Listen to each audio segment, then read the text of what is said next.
So, ginagamit nila yung fact na yun to get their benefit from price increases. Okay? So, kung magkakaroon man tayo ng adjustment or decrease of price level ng ating electricity, hindi naman din ganoon kalaki. So, in these studies conducted by some researchers and even the news agencies in the country,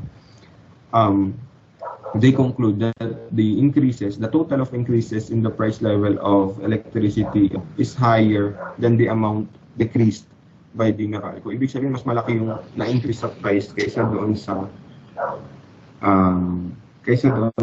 binaba nila sa price. So, concludingly, nagtaas sila. So, generally, nagtaas sila ng presyo. Okay? So, these are the market structures. So, let's go to the technicalities of each. So, this is the demand curve for purely competitive firms. So, as you can see, ang demand curve niya ay horizontal. So, kapag ito ay horizontal, ibig sabihin, habang dumadami yung quantity, isa lang yung price level. So, fixed yung price level, pero pwedeng dumami yung quantity demanded ng mga consumers. So, ibig sabihin, it will be beneficial for the firm to maintain the price level at this point, and then all they have to do is to increase their production, to increase their sales. Okay? Ito yung case para sa competition or purely competitive firm. Kapag sila ay nagtaas ng presyo, malulugi sila. Okay? So, possible na walang bumili kasi mataas yung presyo. Kasi sa purely competitive market, they are fighting for a lower, okay, price. Kasi kung saan yung mas mababang presyo, doon pupunta yung consumers kasi nga mataas yung competition between firms. So if they want to increase their profit or sales, they have to increase their production. Mas benta, mas malaki yung kita for purely competitive firm. Okay? So the firm thing its output, nor does it need to lower its price to increase its sales volume. So entry of firm eliminate profits and firms eliminate. So we are familiar. We are familiar with in the food court. Okay, sa mga mall, di ba meron tayo mga 20 or 20 restaurants na nagtitinda, and then these 20 restaurants shares sales and profits with each other. Okay, so habang kunyari, for example, nadagdagan yung firms, naging from 20 stalls, naging 25 stalls. So yung entry of firm, eliminate profits. So bumababa yung kanilang kita. Okay? So dahil dumami yung nagtitinda. So mas marami naghati doon sa number of people who consume or buy foods from the food court. And then exit of firms eliminate losses. So in 25 stalls na bawasan at 15 stalls na lang. So that will eliminate losses of each firm. Okay? That's the case for perfectly competitive. This is an example of the demand curve for the imperfect competition, actually, not just for people, and each and $142, and that will give us 3 units of goods for $142, and then 4 units of goods for $132. Okay, so the conclusion here: imposing lower prices for a monopolist industry is beneficial for the firm. So once they reduce the price from $142 to $132, that will be beneficial for them kasi tataas yung consumption, and they will get gain of $132 as compared to the loss of $30 kung sila ay magtataas from 132 to 142. Ibig sabihin, getting the difference between 132 and 30, that is 102. So kung sila ay magbababa ng presyo, kikita sila ng $102 kaysa magtataas sila ng presyo na malulugi sila ng $30 dahil bababa yung consumption. So when the price is lower, the gain is bigger than its loss. But when the price is higher, the loss is higher than its gain. So the same condition when this the price from 132 to 142, ang magiging loss niya ay yung 130, yung profit niya ay yung 30. So getting the difference between that will be negative 102. So lugi pa rin in the end yung firm kung nagtataas siya ng presyo niya. So that's the case for monopolist firm. And then for monopolistic competition, the same type of demand curve goes. So the price elasticity of demand, which the monopolistically competitive firm depends on the number of rivals and the degree of product differentiation. So going back to the definition of monopolistically competitive firm, they are offering differentiated goods. So nagkakaroon tayo ng differentiation pagdating sa advertisement products. So toothpaste companies, shampoos. So itong mga shampoos na ito, may iba't iba tong type. Okay? So meron siyang iba't ibang qualities, meron siyang iba't ibang target consumers. Okay? So meron tayong shampoo na anti-hair fall, meron tayong anti-dandruff, pampakintab ng buhok, pampahaba ng buhok. So iba-iba siyang characteristics. So may differentiation between the products. Okay? And then they establish their market with advertisement. That's why, as you can see sa mga TVs, social medias, nandiyan yung mga advertisement of this monopolistically competitive firm. Kasi nandun yung labanan. So habang tumataas yung number of firms or rival at habang lumiliit yung differentiation, mas tumataas yung competition. So lalo silang lumalapit doon sa pure competition between each firm. Okay? So the larger the number of rivals and the weaker the product differentiation, the greater the price elasticity of each seller's demand. So the closer to monopolistic competition will be to pure competition. So that's the case for the monopolistically competitive firm. And then the last type of market structure for oligopolist. So oligopolist, we have few firms, so including two firms, like in the case of duopoly. So duopoly is a form of oligopoly, and we will use that example duopoly in this analysis. So we have here this box divided into 4, and each box is divided into 2. Okay, so diagonally. So we have 4 situation here. We have situation A, B, C, and D. So this box is or this concept is called as game theory. So game. So for game, okay, parang laban lang sila sa isang game. So let us say in a duopoly, meron tayong 2 firms sa duopoly. So ang industry na to is production. Okay, ito yung example natin sa module. So meron tayong rare air, and then Uptown shoe company. Okay, so let us say these 2 firms has 2 options. Okay, so meron silang option to increase level price, decrease the price. So yun yung option nilang dalawa. So for instance, yung isa, ito meron tayong brackets dito A, B, C, at D. So let's start with letter D.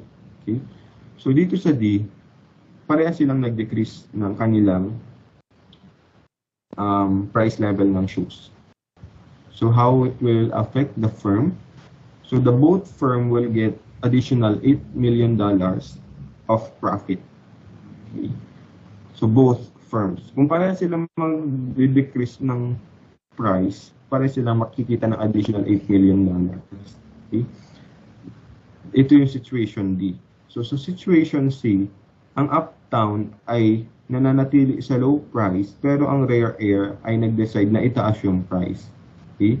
So dahil mas mababa ang presyo ng Uptown, mas malaki yung to $15 million as compared to $6 million of Rare Air. Okay? So dito sa situation D, combining these two 8 million, that will give 16 million sales to the whole shoes industry. Kasi silang dalawa yung nasa shoes industry. Okay? So dito naman sa situation C, we have 6 million and 15 million Combining these figures, we will get $21 million additional sales for the whole shoes industry. Okay? So option B natin, ang rare air naman ang rare air ang magbababa ng presyo, ang Uptown ang magtataas ng presyo. So magkabaliktad lang yung firm. And then, dahil mas mababa yung presyo ng rare air, the rare air will get $15 million and then $6 million for Uptown. So combining these figures, we will get $21 million situation in bracket C. Okay?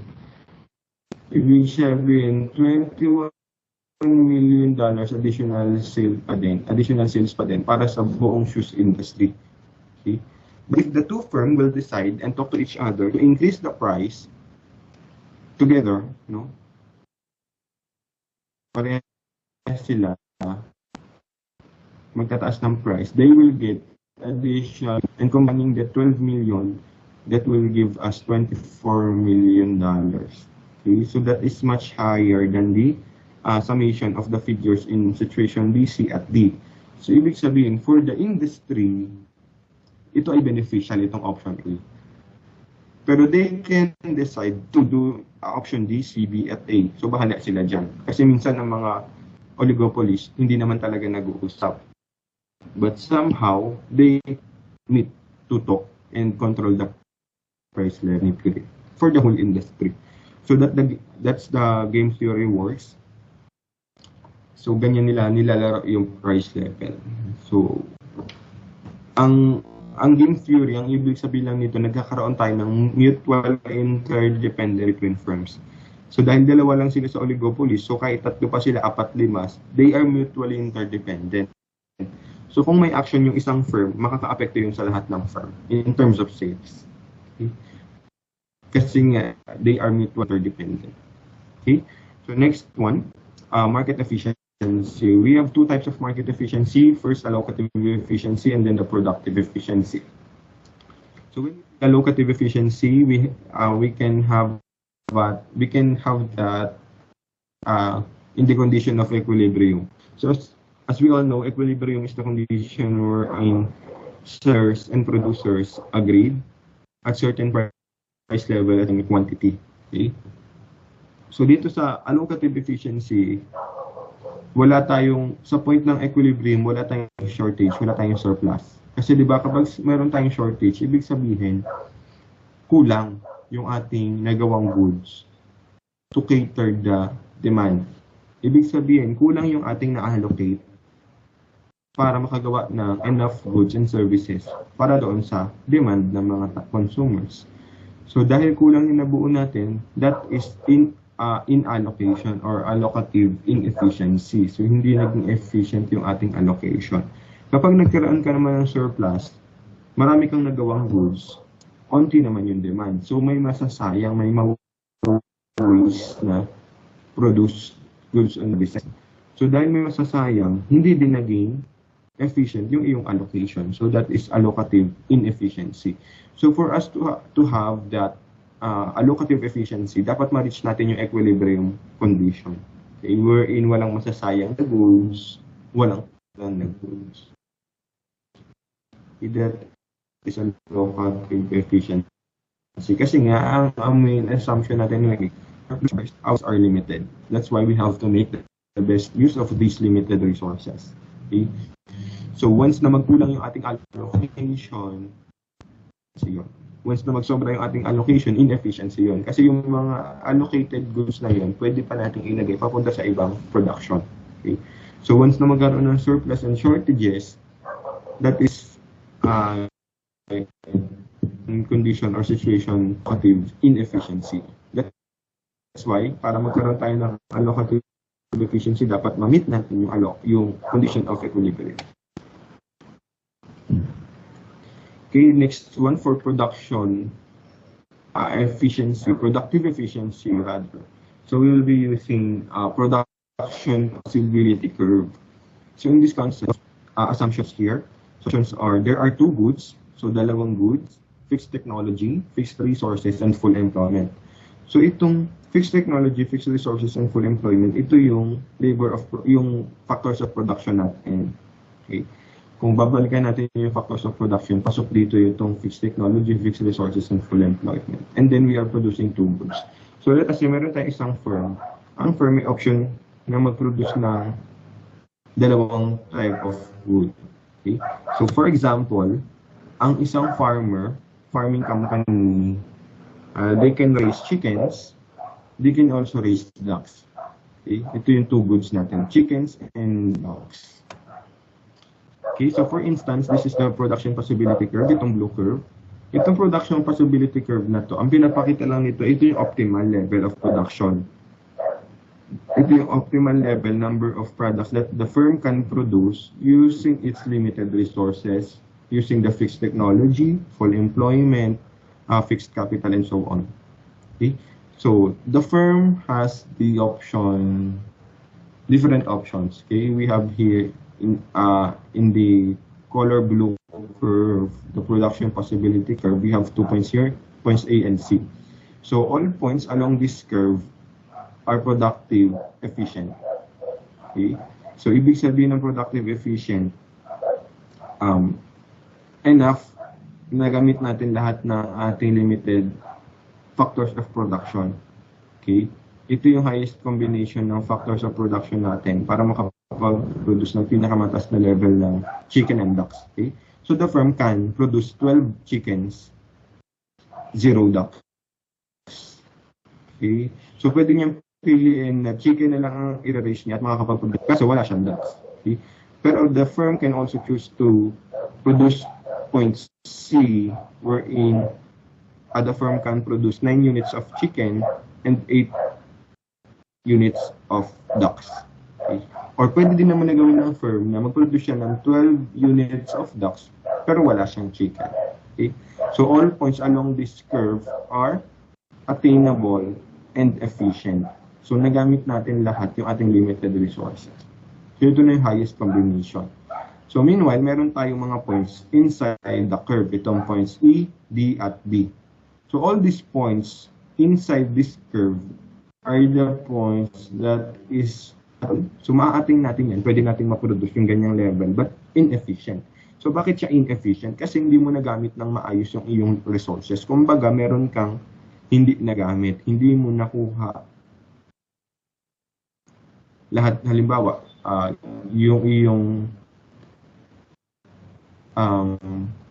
fixed employment na productive. So yun ay condition ng productive inefficiency. Okay, so hindi nakapag trabaho ng maayos yung iyong mga employees. That's why mababa ang iyong output. Itong points A, B, at B. Okay, so that is all. These points are attainable but inefficient. And then the last one, itong points F at G outside the curve. Ito naman ay mas mataas doon sa optimal. Ibig sabihin, you cannot reach this level. Kasi nga, merong fixed technology, fixed employment, and fixed resources. So these points are considered as not attainable.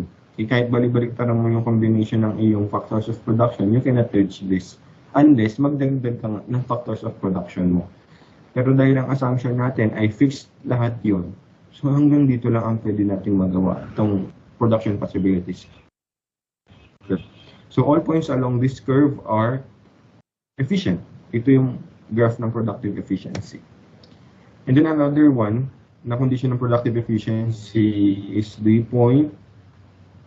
lowest point of the average cost. If you're familiar with these curves, last meeting we have discussed in the theory of production this type of curves. Now, meron tayong marginal cost, average cost, and then marginal revenue, and so on. So dito sa productive efficiency, ang ating productive efficient point ay yung lowest point ng ating average cost. Kasi ang ating average cost ay pababa until pataas. So dito sa pinakamababang point ng average cost, ito yung pinakamataas na demand na may pinakamababang presyo. In that point, yan yung point ng productive efficiency. Kung taas na quantity, we have 4 types. We have private goods, we have common goods, and we have public goods. Okay? So, these type of goods differs in terms of excludability and rivalry. So, when we say excludable, so pwede itong maging exclusive. So, paano magiging exclusive ang isang product? Magiging exclusive ang isang product kapag binayaran natin. Okay? So, ang rivalrous or rivalry, meron tayong kaagaw sa product na yun. So, that is rivalry. Okay? So, yun yung dalawang bagay na kailangan natin i-consider. So, let's proceed here in the private goods. So, when we say private goods, these goods are excludable and rivalrous. Ibig sabihin, nagiging exclusive siya, nagiging rivalrous siya. For instance, consumer goods like food, clothes, cars. Okay? So, for instance, ang isang car company ay nag-produce ng limited edition ng car. Sabihin natin, ang car company ay nag-produce ng 5 piraso lang ng car na yon. Okay? So, dahil 5 lang yun, 5 tao lang yung pwedeng makabili. Pero ang willing bumili ay 100 na tao. So, ibig sabihin, magpapaunahan silang magbayad, meron silang labanan between each other. So, once na nabili yun ng isa, hindi mo na pwedeng bilhin kasi nabayaran na yun, exclusive na sa kanya. So, that is an example of private goods. Ganun din sa mga pagkain. Once na nabayaran mo yan, sa'yo na yan, and then, hindi na yan mabibili ng iba kasi nga nabili mo na. Okay, so, that is private goods. And the next one, common goods. Ang common goods naman, rivalrous din, pinag-aagawan, pero non-excludable. Hindi ka exclusive. Pinag-aagawan ka pero hindi ka exclusive. Okay? So, common goods, for example, fish, timber, and coal. So, kung gusto mo ng fish na non-excludable, ayaw mo pala magbayad, edi mamingwit ka sa dagat. Pwede ka mamingwit kasi nga, yun ay common good. Wala namang magbabawal sa'yo na mamingwit sa dagat. Pero rivalrous siya kasi meron kang kaagaw ng mga mangingisda. Okay? So, non-excludable, but rivalrous. So, that is common good. Okay? So, kapag sinabi natin common good, pwede sa lahat, pero mag-exert. Okay? So, next one, club goods. Ang club goods naman, excludable. So, exclusive ka, pero hindi ka pag-aagawan. Kumbaga, like cinemas, di ba ang ginagawa natin sa cinemas, ang magbabayad ka ng ticket doon sa ticketing center nila. So, pag nabayaran mo yung ticket na yun, mare-reserve ka ng seat. So, exclusive sa'yo yung seat. Pagpasok mo sa sinihan, wala na mga agaw ng upuan mo kasi nga naka-reserve sa'yo. So, walang rivalry, walang agawan. And then, kapag nasa loob ka ng cinema, lahat naman kayo makakanood. Kumbaga, yung binayaran mong service, lahat kayo makakakuha ng service na yun. Okay? Wala na mga harang sa'yo sa cinema pag habang nanonood ka. Okay, so that is club goods. So for another example, private parks. Kapag nagbayad ka ng ticket, lahat kayo mag-e-enjoy na sa loob. Wala namang agawan na mangyayari doon. Satellite TV, nagbabayad ka ng cable, you're paying for that, so that is exclusive, ikaw lang may access. Pero, wala namang agawan ng channel. Lahat naman kayo pwede magsabay-sabay na manood ng channel na ito. So, non-rivalrous. Club goods yun. And then last one, itong public goods naman, this is considered as non-excludable. So, hindi siya exclusive, hindi lang siya para sa'yo, para sa lahat. At hindi din siya pag-aagawan. Okay? Public goods. So, like air, yung hangin na hinihingi natin, hindi naman tayo mag-aagawan sa hinga-hinga nating hangin. And then, an additional example, national defense. So, you will not pay for the armies na babantay sa bahay mo. No? Hindi naman pwedeng bayaran mo yung sundalo na bantayan yung compound mo. So, they are doing their job for the whole public kasi nga sila ay considered as public goods. Okay? So, national defense, yan ay considered as public goods. PNP, public goods yan. Mga government services, mostly they are public goods. Transportation like MRT, LRT, PNRs because we have to pay for that services. Unlike sa mga police, sa mga sundalo, sa mga bumbero, we are not paying for them directly, no? So, ang nagbabayad sa kanila directly ay yung government from the tax of the people. So, we're not paying for them directly. That's why Hindi sila exclusive sa atin. But they are doing their job for the whole, for the public. Kaya sila ay considered as public good. Okay? Topic number 7, we have externalities. So we have two types of externality. We have the positive and negative externalities. So when we say positive externalities, it is the situation when consuming or producing a good causes a benefit to a third party. So dito sa externalities natin, meron tayong third party. Ibig sabihin, may mga ibang taong pwedeng mag-benefit or pwedeng ma-harm because of our consumption or because of the production process. So for example, sa positive externality, a normal condition natin sa mga jeep, di ba? Once na sumakay ka ng jeep, syempre upo ka sa loob ng jeep, so there will be a time na magpapabango ka sa jeep. Okay? So itong pabango na binili mo, binayaran mo to sa mall. Okay? Binili mo sa mall, binayaran mo. So that is for you. Okay? Exclusive use mo yon. Kasi ikaw nagbayad. Kasi private good yon. Consumer good.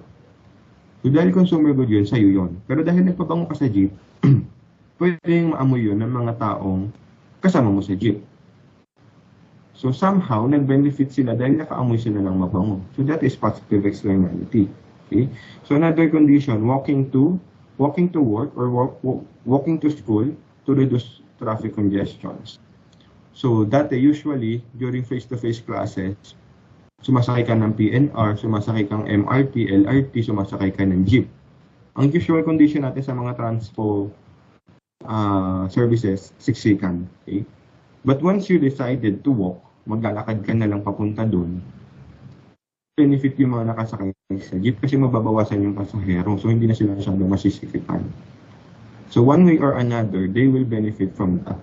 Okay? So that is positive externality. However, this positive externality may cause this underproduction, low demand, and efficiency loss. Okay? So another example for positive externality, your Wi-Fi. Okay?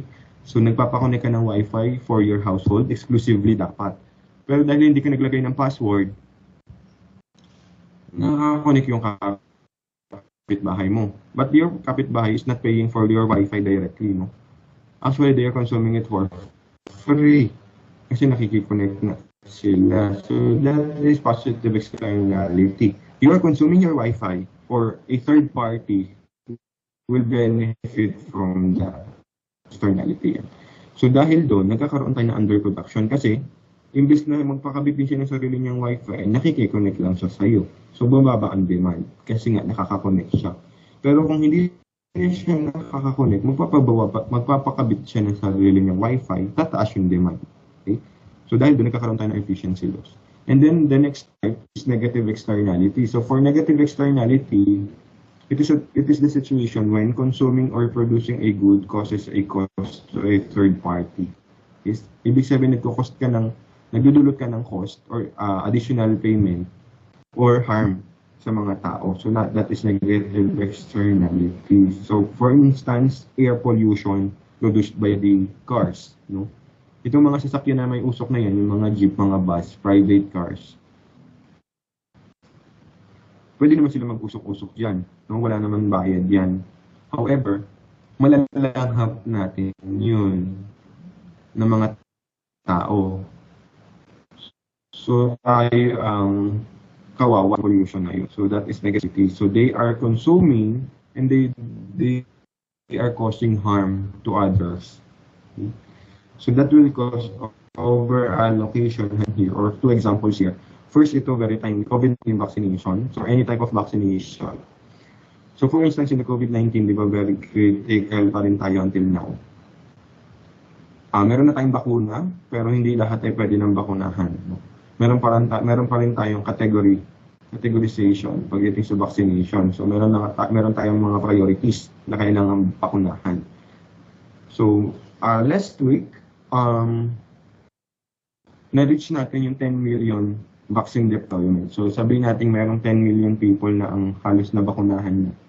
Kahit first shot and second shot. No? Somehow, nag-benefit dito yung mga unvaccinated people. So they are not the one who consume. Ang nag-consume ay yung mga vaccinated. So sa loob halimbawa ng isang household, merong 5 members. Yung 5 na yun, 2 dun ay vaccinated. So dahil vaccinated na yung 2, nag-benefit yung 3 unvaccinated. Kasi nga, mas maliit na yung chance na magdala ng COVID yung mga nabakunahan na. So less chances na yung mahawa sila ng COVID-19. So hindi man sila directly nabakunahan, they are somehow protected kasi nga nabawasan na yung pwedeng magkasakit sa kanila. Okay?